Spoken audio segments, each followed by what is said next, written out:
জীবন বড্ড ক্ষণস্থায়ী, কখন কি হয় কেউ বলতে পারে না। আবার শোকের ছায়া বিনোদনের জগতে। মাত্র ১৯ বছর বয়সে মারা গেলেন ভারতীয় সিনেমাগুলির মধ্যে সর্বাধিক জনপ্রিয় সফল সিনেমার নায়িকা সুহানি ভাটনগর। আমির খানের দঙ্গল সিনেমাতে আমির খানের একটি ছোট্ট মেয়ের চরিত্রে তাকে দেখা যায়। দঙ্গল সিনেমার মাধ্যমে হরিয়ানার ফগত বন্দের কাহিনী সারা দেশে জনপ্রিয় হয়। এই সিনেমাতে কিশোরী ববিতা ফগতের চরিত্রে তাকে দেখেছে দর্শক। শুক্রবার দিল্লির এক বেসরকারি হসপিটালে শেষ নিঃশ্বাস ত্যাগ করলেন মাত্র ১৯ বছর বয়সে। সুহানির বাবা সংবাদ মাধ্যমে জানিয়েছেন, মাস দুয়েক আগে তার একটি হাত ফুলতে শুরু করে।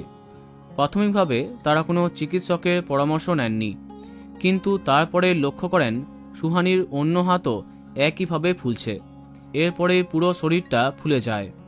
অনেক ডাক্তারের সঙ্গে পরামর্শ করা সত্ত্বেও তার শরীর খারাপের কারণটা জানা যায়নি, এমনটাই দাবি তার। এরপরে শারীরিক অবস্থার অবনতি হয় সুহানির। প্রায় ১১ দিন দিল্লির এইমসে ভর্তি ছিলেন।